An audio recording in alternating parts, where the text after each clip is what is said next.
Sadashiva-samarambam Shankaracharya-madhyamam Asmadacharya-paryantam Vande Guru Paramparam Ishvaro Guratmeti Mujibeda Vibhagine Vyomavda Vyapta Dehaya Dakshinamurtaye Namaha Sava Vedanta Sedanta Gocharam Tamagocharam Govindam Paramanandam Satguru Pranatoshmaham Om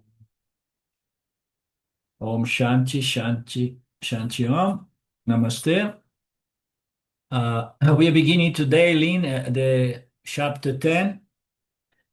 So we conclude the ninth chapter yesterday. This chapter 10 is titled The Yoga of Divine Manifestation. So let's see why such a title. In the previous chapter, says Swamiji, Krishna has been dealing with the nature of God, the nature of Isvara. It is a progressive topic that is going to continue now, okay? In the next chapters until the chapter 12, we're going to be focused on the nature of God. So, in the previous chapters, Krishna has defined God as Jagata Karana. Okay, so it's the cause of this apparent order of reality. This apparent order of reality has a cause, and the cause is God. So we need to understand God as a cause, as Saguna Ishwara. Okay, so as we know, Saguna Ishwara cannot cause anything except it is backed up by Nirguna Brahman. So consequently, we can say that the cause is Nirguna Brahman, although Nirguna Brahman is a principle, one without a second, that therefore cannot interact, much less do or cause anything. So what cause is Maya Ishwara? The moment the gunas come into play through such a power. So Krishna also talks about the nature of God, pointing that God consists of two aspects. So Paraprakriti, the higher nature of God, and Aparaprakriti, the lower nature. Have we seen that before? Para and Paraprakriti in the chapter 7 maybe or 8. So Paraprakriti is the absolute Nirguna Brahman. Paraprakriti Paraprakriti is the absolute God, Nirguna Brahman. Aparaprakriti is the lower nature, which is consciousness under the superimposition of the gunas of Maya. And then, of course, the definition of Saguna, Brahman, Saguna Ishwara is an entity, with such a body, invisible, subtle body, which is constituted by mostly pure sattva guna, with some raja and tamas there as well, to give it a structure, to produce the structure of the cosmos, and all the intelligent laws and principles sustaining this cosmos. So Jesus Ishwara is the cosmos, it is the laws and principles producing it and breaking it down or destroying it from moment to moment. Things just go into the unmanifest to the apparently manifest condition to get back to its cause, which is Maya or Prakriti or Saguna Ishwara. The higher nature, we know it's our very nature, it's the very nature of Ishwara, Jiva, Jagata. So our higher nature is Para, Prakriti, seen from this angle of analysis, okay? So Prakriti is the nature of Maya. Maya has two principles, okay? And one is the absolute principle, which is Nirguna Brahman, Nirguna Atma, on which, the gunas of Maya produce Ishvara. So the Ishvara is apara prakriti and para prakriti. Prakriti, apara prakriti is the gunas of Maya, and para prakriti is nirguna Brahman, higher nature and lower nature. So we have equated this para prakriti as conscious existence of non-dual nature. Para prakriti is synonymous of conscious existence, and para apara prakriti is the nature of matter/energy. This phenomenal world configured by the gunas of Maya. Basic matter principle plus consciousness, this put together is Ishvara. Okay, so we have consciousness, para prakriti, and then the superimposition of the gunas of Maya brings about what? Matter, energy. And then we have this this apara prakriti, which is matter and energy superimposed upon consciousness, and then that altogether makes the nature of Saguna Ishvara, Saguna God. So we have seen what the common feature of these two aspects are. Consciousness is paraprakriti, is a beginningless principle, as we know. We say that Maya and its gunas is also beginningless. Therefore, consciousness cannot be created. Matter also cannot be created. This uncreated, beginningless consciousness matter unity is or composite is called Ishvara or God. This is very beautiful. So we know the teaching in regards to the beginningless nature of consciousness, and then we understand the teaching that Ishvara, Jiva, and Jagata also are beginningless. Okay, matter is beginningless because it exists without beginning, and something which is beginningless is endless as well. So these principles, they exist beginningless and endlessly. Consciousness cannot be created, consciousness cannot be destroyed, matter cannot be created, matter cannot be destroyed. Okay?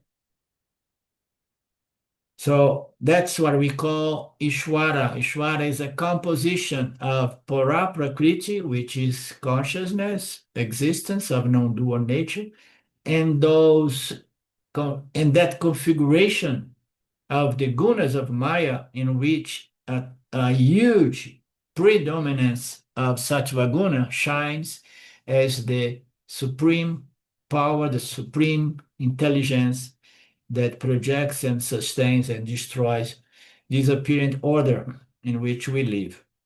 Okay? This is God.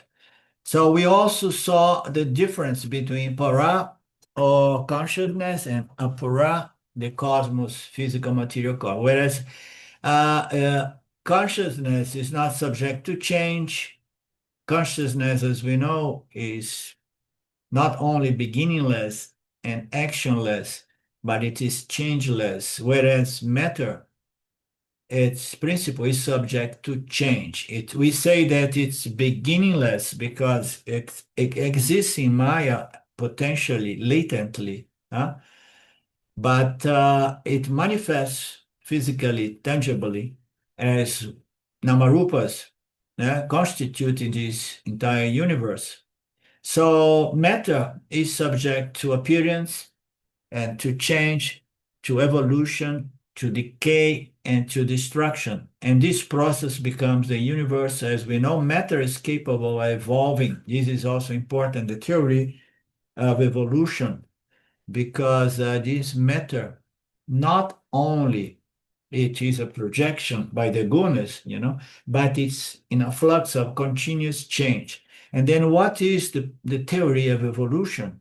It's very simple. This numberless configurations of namarupas we find in the universe that they are from time to time readjusting themselves for the sake of preservation. So it gives us an impression of evolution. I prefer to see it as a principle that is all the time changing subconsciously, unconsciously, as an effort to adapt to the new variables of our environment so that they keep changing. And then we have impression that it's evolving. It's just readjusting to its environment. Okay. So how human mind came into play, we can see it as somehow a process of evolution, which is but a mystery. How come this human consciousness brought about this self-consciousness with the capacity to develop inferential knowledge, you know. So we don't understand very much how it comes. We know that it does not come from the brain or from the body. Consciousness is there, and somehow the brain, the body, and all bodies of all kinds of configurations of nama rupas, they occur within consciousness, and then somehow it seems that some very complex organisms sooner or later produce this human reflected consciousness, which is a mystery. Nobody will ever get to know exactly how it comes about. Nobody knows if there are indeed, other complex living organisms from other star systems. Unless we are really seeing it, we cannot really know it for sure. But it remains a mystery. And so, how many other places produce those kind of intelligence, complex organisms, you know, with free will, with intellectual ability? So, matter is a flux of constant change. It's subject to what we call adaptation or evolution. It's capable of evolving. Sometimes it's subject to involution as well, means folding back into the fundamental form. Okay, so now here we are seeing evolution and involution from a different angle, from Vedanta angle. So the unfoldment, of the universe, and then the five elements, and then they divide and they recompose to become the five physical elements. And then from that, we have varieties of other, elements, such as chemical, physical elements. And then they start recomposing to produce this physical material universe. So it's like, you know, and then we have this, and then the scriptures say that this is what we call evolution. Okay. It's unfolding. But then there is a process of involution as well, according to our scriptures, which is just, a folding back of a returning back to its fundamental form as Prakriti, the seed of the universe, okay? The seed in which the universe contains, which evolves or explodes or is projected, and then it is resolved back, or involution, is the word here, folding back into its prakriti, a fundamental seed of the universe. It is expansion or evolution and contraction or involution. This is change. This is nothing but change. Therefore, a prakriti, the matter, is savikaram. The prakriti, the consciousness, is nirvikaram. Okay? So it's subject to modification and not subject to any modification, if I remember well. Help me out. What is the precise definition of savikaram and nirvikaram? I think you've got it right. Okay. Paraprakriti, the consciousness, is nirguna, free from all attributes and properties and characteristics and features. Therefore, it's not available for any type of objective study. All scientific studies are based on the attributes of the object. So, Paraprakriti is free of objects. What it means? It means that it is free of limitation. Because as we know, anything that has gunas, anything that is quote unquote colored by the gunas, it has certain properties and attributes derived from that kind of superimposition of the gunas. And then it's no longer limitless because it's limited by its very attributes, meaning to say Saguneshwara is limited by Sattvaguna and some Rajoguna and some Tamoguna, anything that is a byproduct of the superimposition of the gunas is limited by the very gunas that somehow define something as a phenomenal object. Scientific studies are based on attributes. Therefore, it's not available. None of these scientific studies, it's not available, it's not able, to understand the nature of God. There are no instruments for such experimentation. Nirguna, which means Paraprakriti, is full of attribute, therefore it is Saguna. Matter is Paraprakriti has the gunas, and then we can analyze and study. This is very simple, but very. Give me just a second because something got me and I'm start itching. If you need. Here we have a small little insects that I have to watch out. So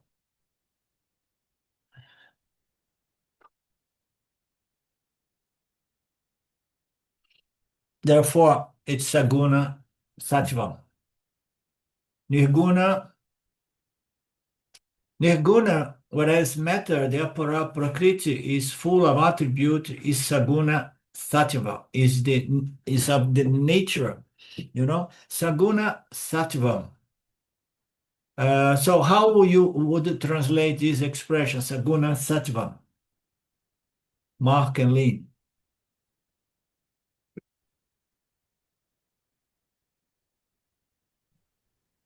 Existence with attributes.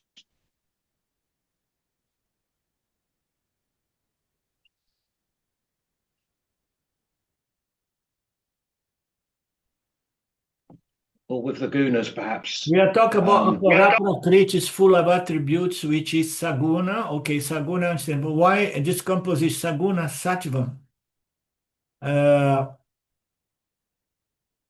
It means to say, it means God. God is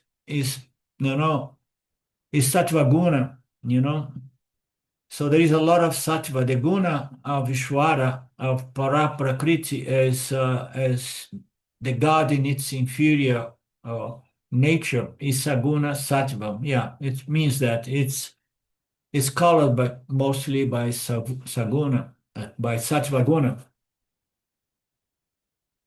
What do you think, Lynn? I agree.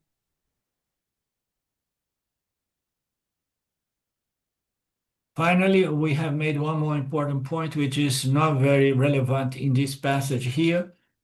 Consciousness is Satyam. It has independence and Svatantram, whereas matter is Mithya. Satya, Mithya.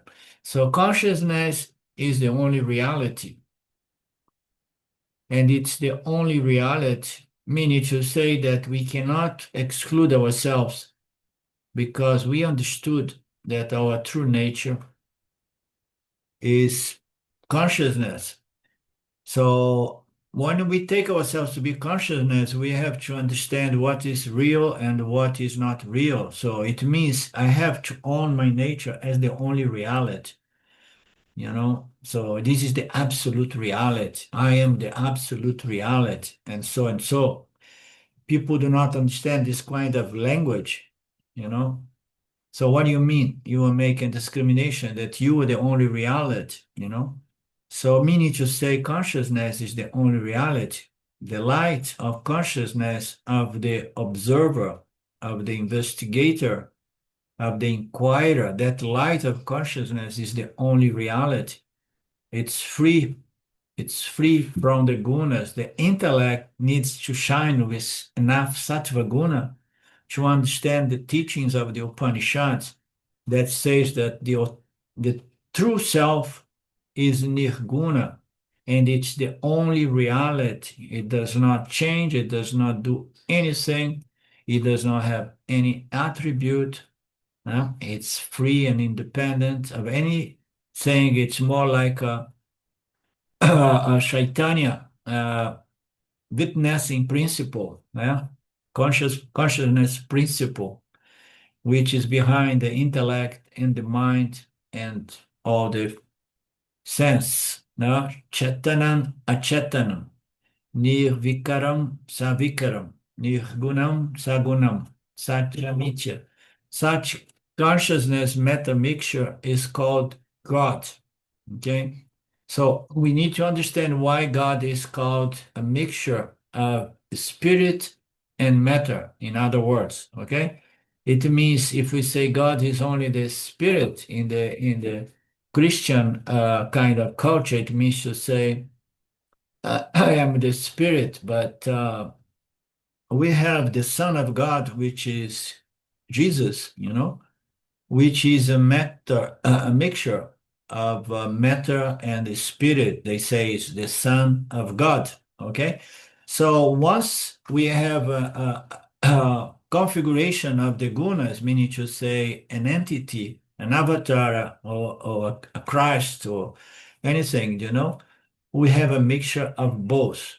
And God is an entity which does not really how it does not appear here with embodied. The avatars of God is something else, but God itself is a entity free from a body, such as its configuration, the excess of sattva guna, and the minimal proportion of rajoguna and tamoguna makes God an entity which is disembodied, as far as our perceptions go.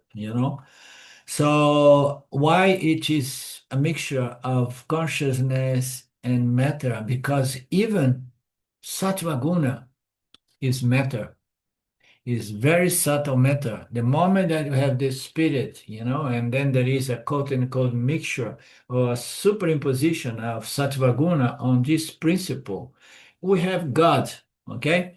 So God in certain teachings is presented as the reflection of consciousness on the prakriti of Maya under a large dominance of sattva guna. So it's sattva guna pradana over prakriti. Okay, is a predominance of sattva guna makes it shine as God. A predominance of rajoguna makes it shine as the jivas. The predominance of this reflection on tamoguna makes it appear as jagata, the inert universe. So the matter is mithya. It is paratantram. Now, finally, we made one more point in the previous chapters, which is not very relevant. Consciousness is satya, everything else is mithya. And this mixture is called God. God is Brahman, is referred to Brahman when there is no mixture, is the true absolute nature of God. It is Pura Prakriti. But God appearing as Isvara is a mixture of matter and spirit.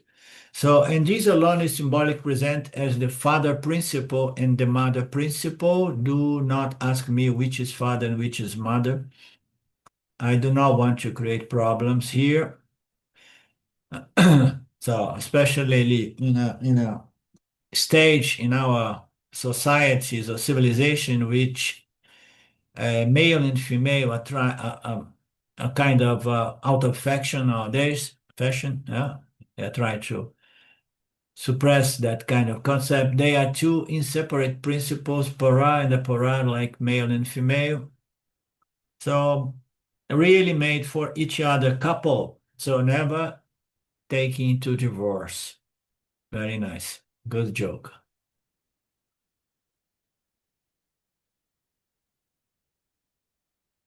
Swami presents us a text here, a passage, Raghuvan Sam, verse here, chapter 1, verse 1.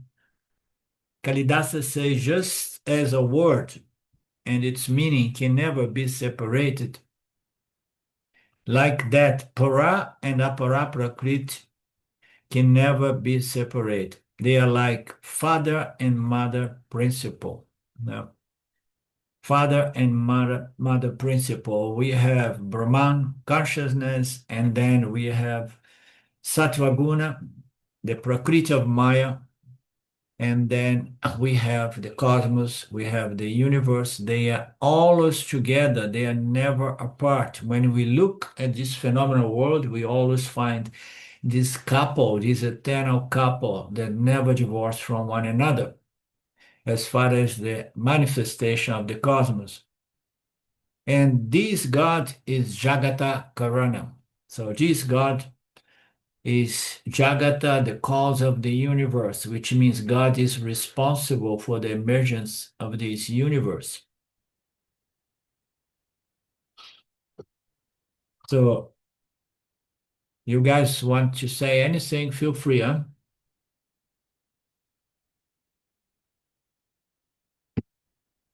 As always. We have three three stages that scriptures present generally, no? Of this Karana status, of God. God as the originator or the creator of the universe or the projector. So, and that is going to be present depending on what? The maturity of the seeker, of the student, a beginner student. So the God as a cause is present in a certain way. Once the person matures a little bit, the presentation is modified to suit the intellectual capacity of this midterm student. No? And there is a third level of concepts to relate to the cause of the universe, which is the third level, which suits only the more advanced student.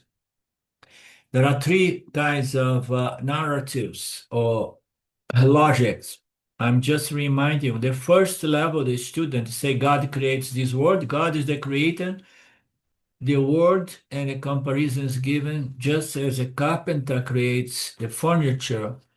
So just as the goldsmiths produce the ornaments of God, of word, of gold, similarly, God is the creator of the world. We use this in word technically Sanskrit nimitta karana. It's the cause, it's the material cause of the universe. It needs to find the gold or the wood, and then it produces the ornaments, it produces the furniture in wood, and then we have this expression. At this level, we say that God is the creator. The students assume that God is just like us, a super jiva somewhere, but that is a very fallacious or the fact kind of understanding that does not survive logic, good logic, scrutiny of logic, logical scrutiny. Because when you imagine the creator has to be an intelligent principle, a skilled person. Therefore, God also like a human being. And naturally, the carpenter should have a place, should have an address, and as the creator. In the beginning stage, we have to give the appropriate answer. We cannot give a local place for God address, therefore we give address of the sky, God that lives in the sky. So in one of these lockets, it creates the world.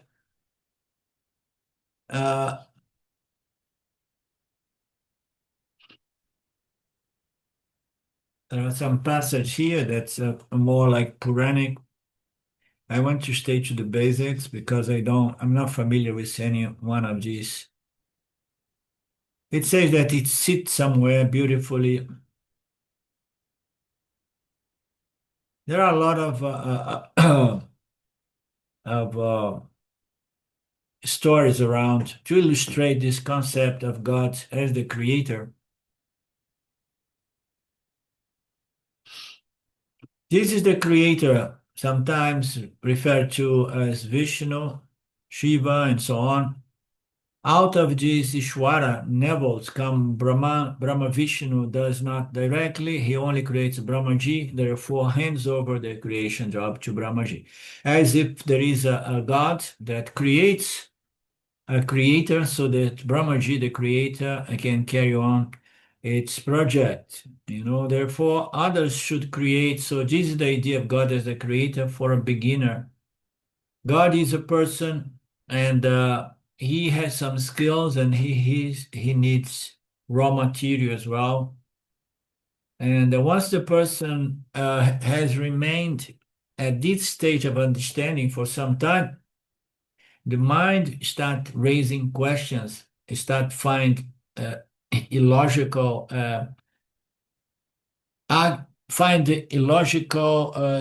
logical defects in that kind of theory, and that's going to bring questions. How can God, which is infinite and omnipresent, be located in the sky? This is one contradiction. Many other questions may come. How can this infinite God be located? And where did God find the raw material for creating this world? All these questions are going to come in the second stage. If God has such a power, such a knowledge, and so on, why he is limited by time, by space, by properties, and so on. Next stage of the teaching comes in which God creates the universe, is equal to God projects or manifests the universe. Okay, so now before the creator was such as a human being producing something out of a certain knowledge, skill, and having access to raw material and have access to energy to produce whatsoever one wants to produce. So if before we saw that God is a creator, such as human beings create something, now we see God as a projector. Okay, it's manifests the universe, projects the universe, and there is no outside material principle. God, because for God to create, there is an outside material field that needs to be imported, etc., etc. But when it manifests, this word points to the fact that it is a projection, it is a manifestation. And then the student has to say, he's manifesting from what? From Maya's Prakriti, the original three energies and the fundamental subtle principles or uh, elements and so on. So God is going to manifest these such as in the magic show.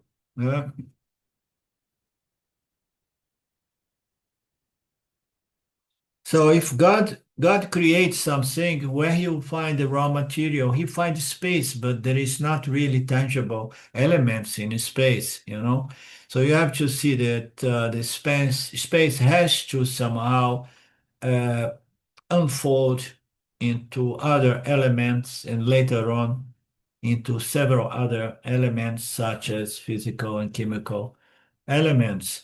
So where will be the Lord find all these elements in the material? The scriptures point out that the Lord found the material in itself as Maya's prakriti, the gunas, the energies. The Upanishad gives a wonderful example. We know this example. It goes for the spider. The spider web is produced by the spider from within the spider and not apart from the spider. So the spider net does not need to go around like the ants here looking for leaves and other materials to find to build their nest and feed their family. No, the spider does not go anywhere. It just brings about the web from within. Yeah, it's a very nice analogy to explain the way this universe is manifest and the way God, Isvara, is not importing raw material from anywhere, and the way God, Isvara, lives within the very, very manifestation of the universe, absolutely not apart from the universe, because when we have a God, the creator, as in the first stage, it's like human beings creating things. When we create something, we, of course, we remain separated apart from what we create. In the second stage, the individual begins to understand that God is not create something, he is apart or separate from, It finds a material to be seen itself. No? He consists of not only consciousness, also, but he consists also of the prakriti of Maya. So we have the Lord Ishvara, has the gunas, has a lot of sattva guna, and then side by side with sattva guna, he has rajoguna and tamoguna, and then he starts building different namarupas by mixing up these elements and these, on different proportions with different properties as it unfolds with numberless properties. All of them originate by the three gunas and the five subtle elements. Therefore, the Lord does not create the world, it manifests the world in a certain way. At this stage in Sanskrit, we use the word as Ishvara Jagata Parinami Upadana Karanam. That is technical explanation. It means what? Ninitta Karana was the previous one. God is seen as a person who creates something which is separate from himself. The second stage, God himself manifests world, and he remains as the substratum of this world, the intelligent principle.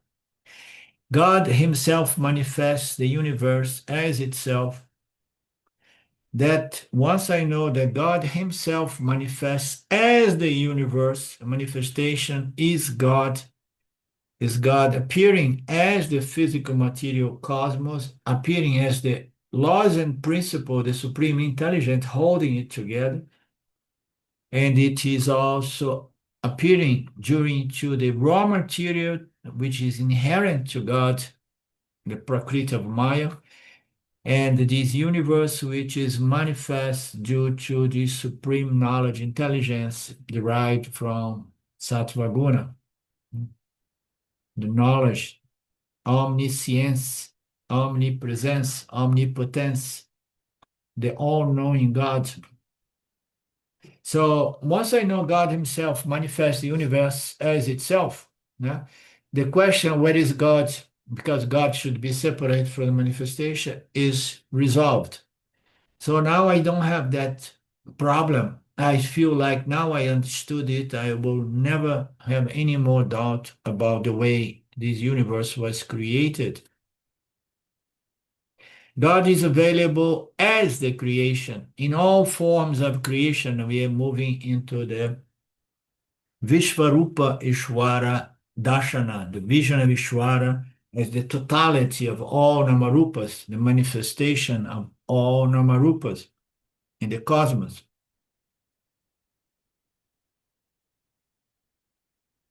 Therefore, even the space is God manifest as the space, the air is God manifest as the air, and so on and so forth. This we saw in the 7th chapter. Therefore, sunlight is not created by God, it's manifest by God.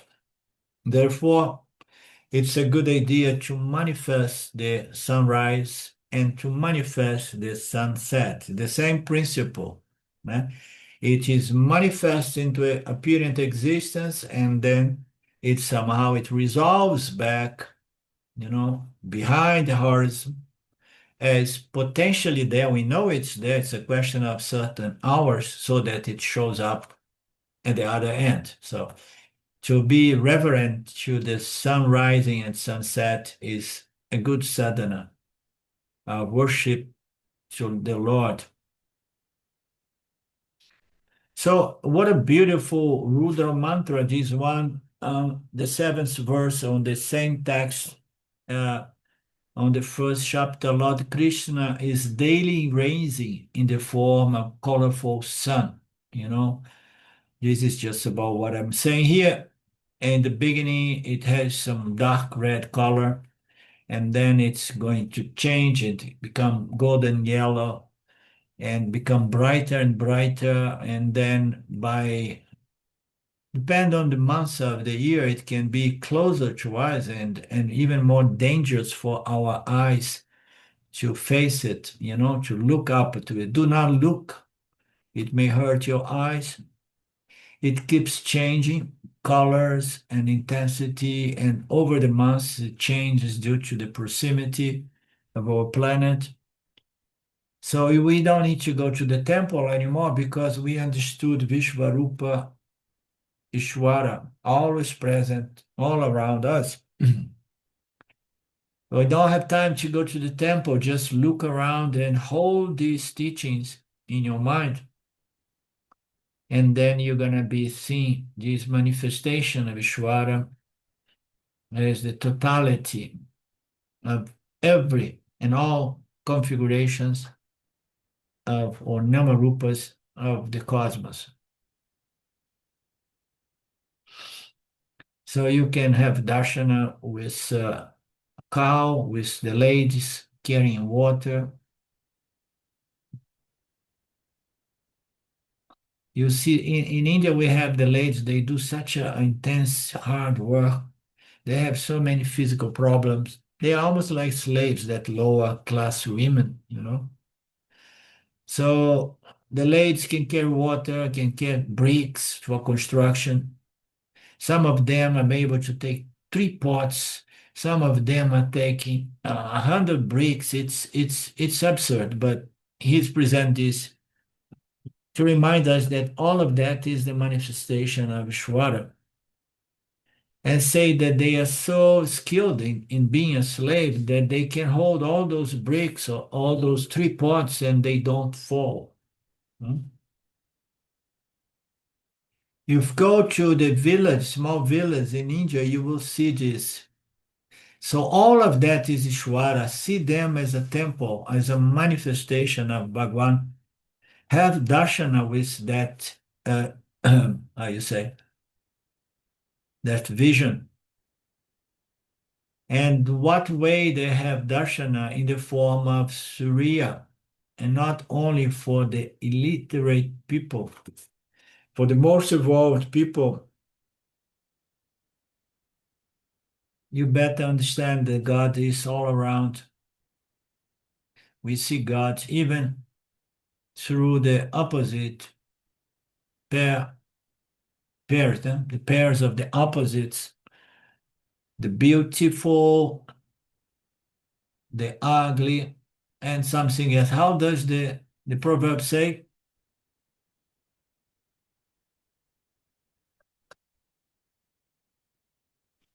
The good, the bad, and the ugly. Yeah, the beautiful, the bad, and the ugly. It's all God.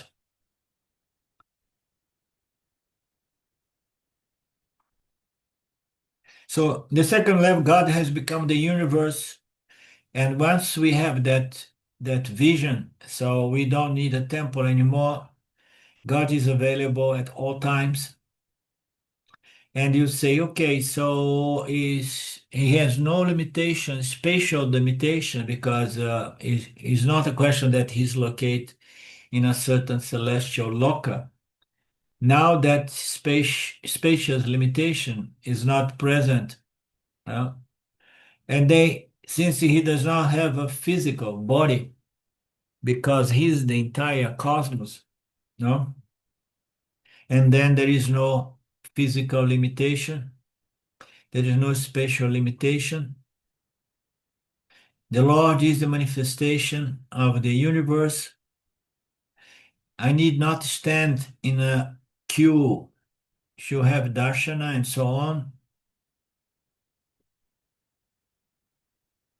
So this Vishvarupa Ishvara is the benefit of seeing God manifest in the creation, or creation as the manifestation of God, creation as the quote-unquote the body of Ishvara, creation as the intelligent cause, meaning to say the laws and principle that holds this universe together.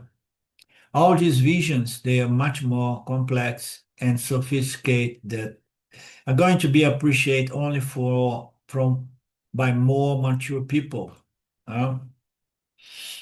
We have seen it in the previous chapters, and we'll continue elaborate it in the next chapter as well.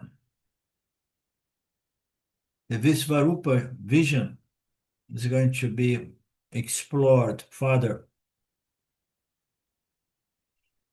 If a person is able to dwell upon this and remain in this appreciation for sufficient time, we go into the last stage of the concept of God's creation, God's origination.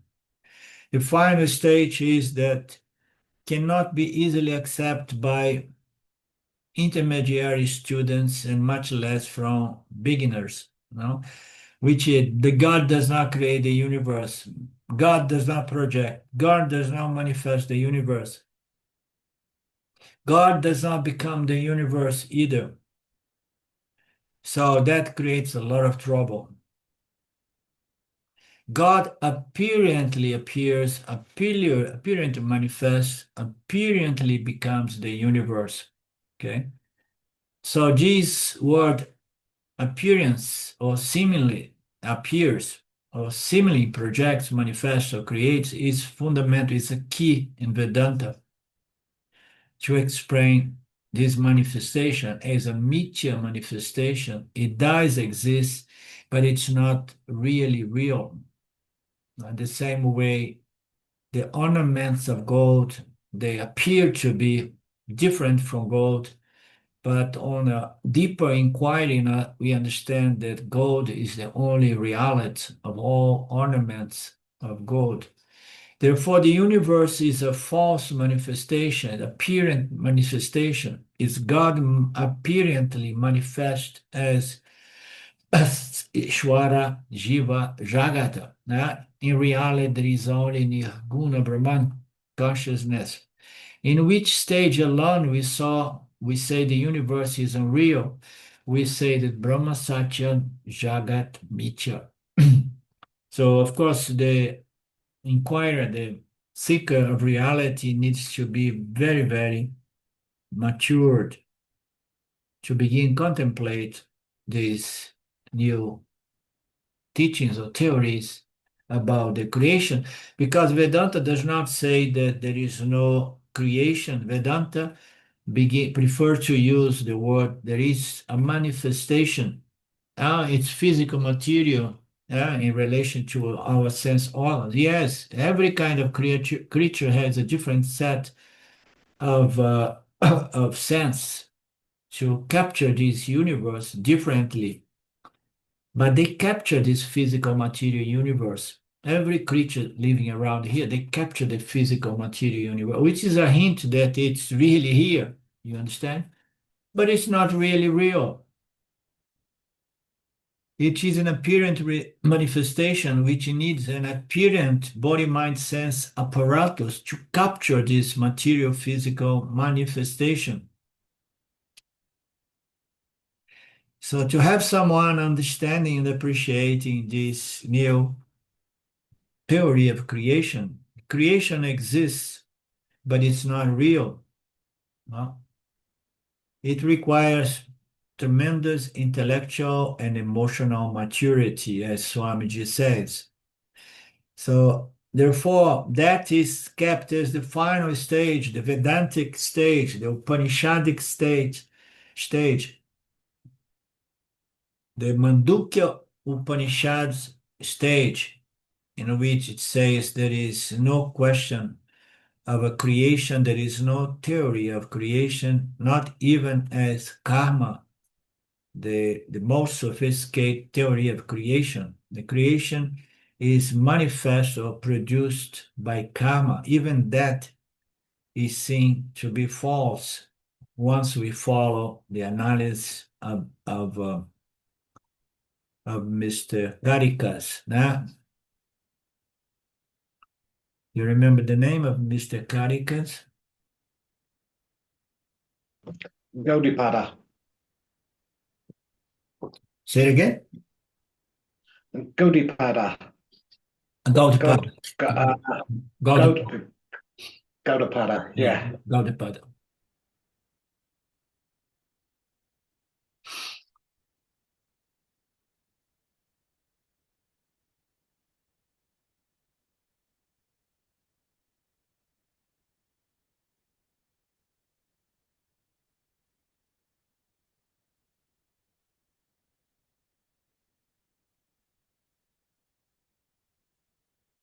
Okay.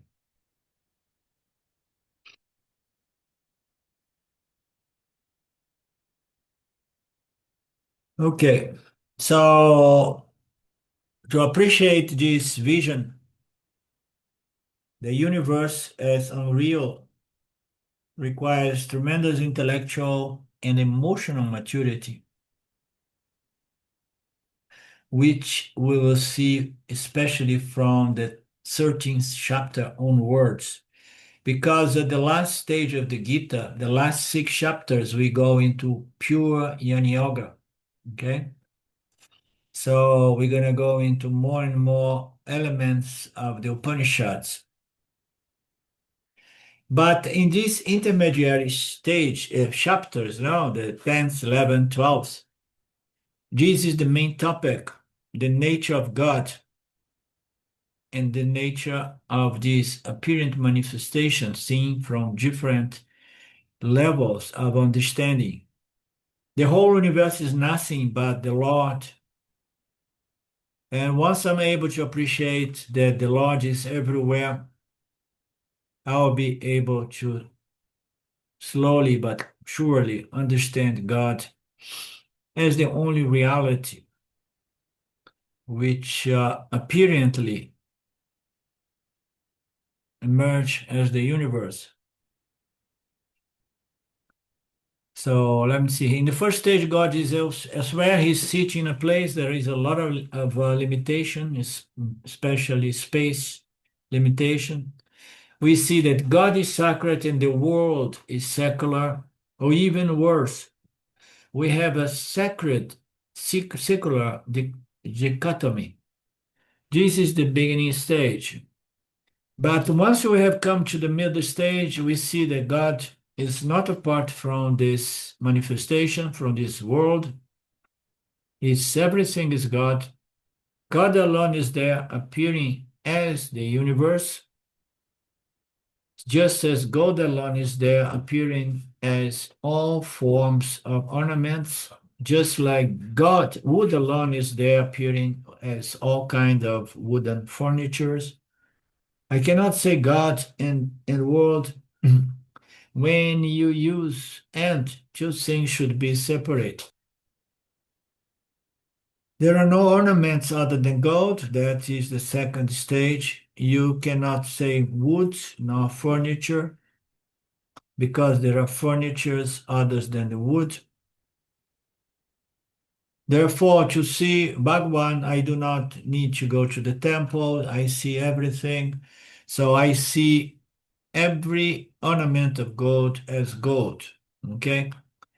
So all the universe is God, meaning to say Saguna God. But to come to that final stage in which we see that there is no God, in the same way there is no ornaments of gold, there is only consciousness upon which this phenomenal universe is apparently manifest or projected.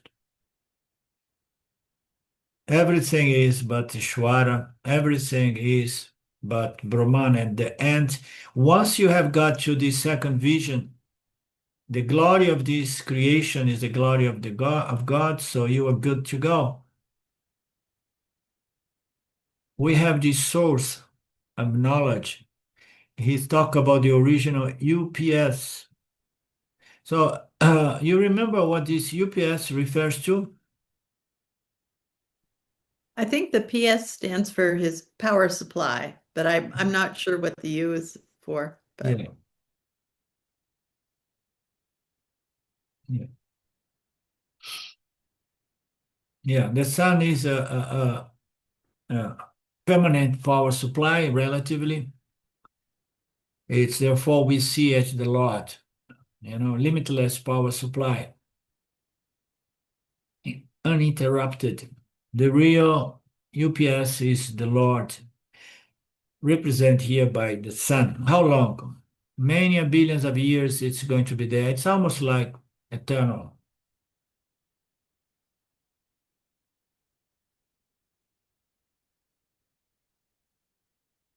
And I know what it is when the March comes and you are there in that area of Chennai, Tiruvannamalai. The sun becomes so intense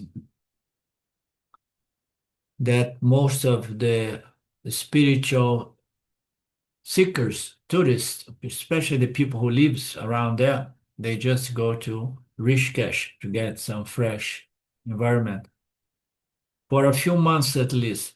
April, May, June, and then when the rain begins, they come back maybe.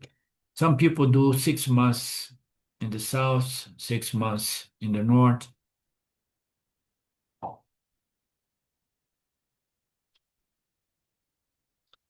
Surya is not like the electrical company supplying Tiruvannamalai, is all the time there shining with energy to everyone. And then he talks about the glory of the sun, the glory of the earth, the glory of water, one of the elements. They say that is the most ingenious chemical ever created is water.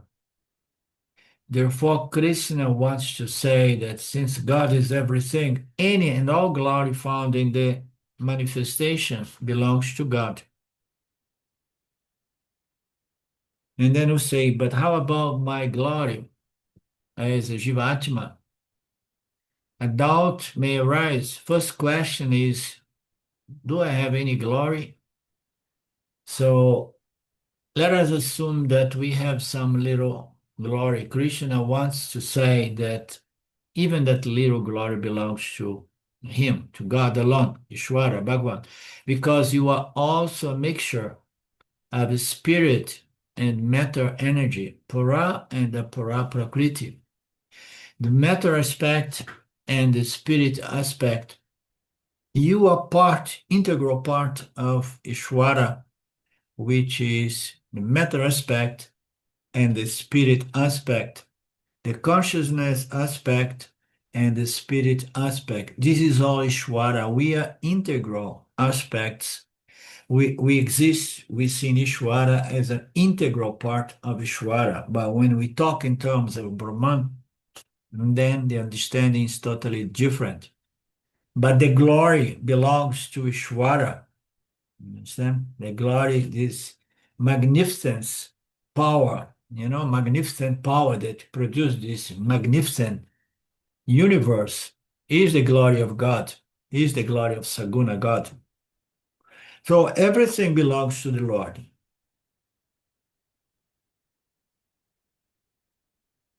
The superior aspect of the Lord belongs to Brahman, of course.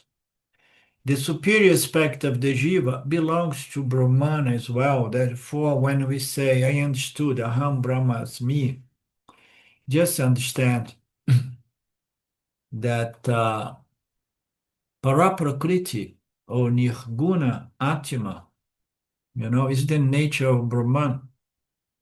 And it's not that I'm an integral part of Nirguna Brahman, because Nirguna Brahman is a whole without any parts. It's a partless whole. It means to say that I know my true nature as Nirguna Atma, which is the very nature of Brahman, which is the very nature of Saguna Ishvara. When we take ourselves as Nirguna Brahman, we should never have any sense of vanity or pride in saying like, I am the ultimate infinite Brahman. We know that we are giving this small Viveka Shakti that allows us to understand the true nature of reality. And once we really understand that, we make no claims, we remain quiet, not going around saying I am God or I am Brahman or anything, Everything belongs to Ishvara, everything belongs to Brahman. Where are you? What are your glories? It's better you allow and give all glories back to where it belongs. It belongs to Ishvara, it belongs to Brahman as consciousness.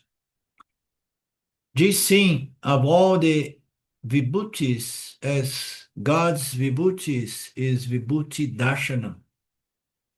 The glory of the Lord, we're going to see it in the next verse possibly. The glory of the Lord is very beautiful. The greatest advantage is we will humble the ego when we see in that way. We will be humbled, okay, when we stop trying to appropriate things that belongs to Ishvara and Brahman. We never should claim credit by anything for anything. If you remember the Kena Upanishad, even the devas had to be taught a lesson. Did we do Kena Upanishad? We did. Even the devas had to be taught a lesson to become humble again. Similarly, here also, off and on, pride rises among some seekers of the truth, some disciples or students. Pride rises its hood. If you remember, be humble. Understand that everything, all glory, all abilities, all talents, any and everything, none of this belongs to us. Our efforts matters. Our efforts cannot be denied, but even the power to effort towards a pure and more refined personality, or more knowledgeable, wise person, even this effort belongs to Ishvara.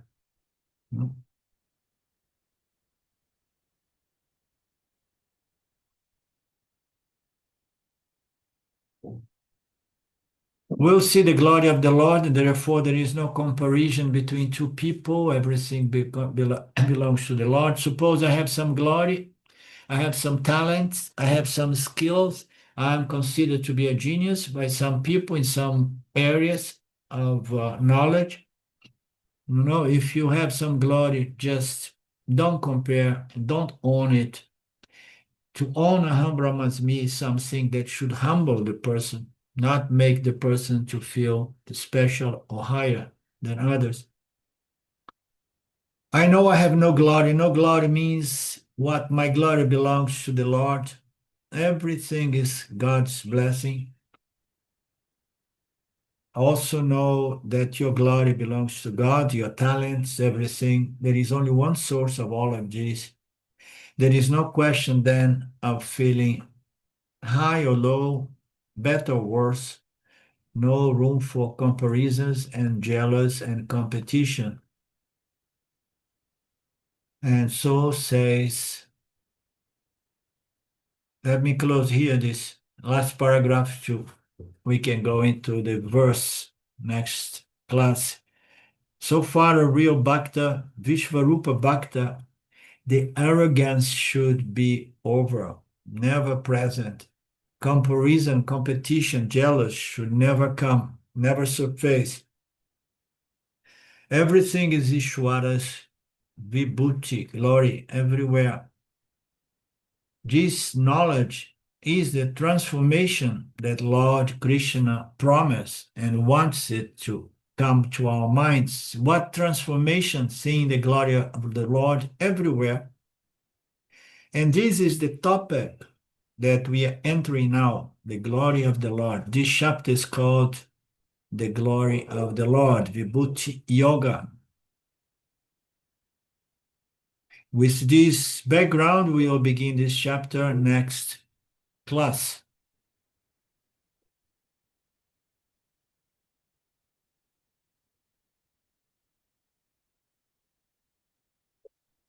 Once again, Arjuna, the first verse, may you listen to my supreme words, which I, wishing your welfare, shall tell you who are delighted, beautiful. I mean, the student has to be delighted to receive these words, you know. He has to be blissful upon receiving such words. That's why I tend to become emotional when I get into these words. Okay, so when we meet again, next Friday, okay, for everyone? You mean this coming Friday in a few Yeah, days? this coming Friday, yeah. Okay, I have I have another friend by coincidence. I never receive anybody, but now Friday was I have another friend arriving here to stay for some time, a student. But I have to prepare some things here. I'm not having the help of my friend or my employee. His mother is ill and he's staying with her there in Brasilia. So let's meet on Friday, okay?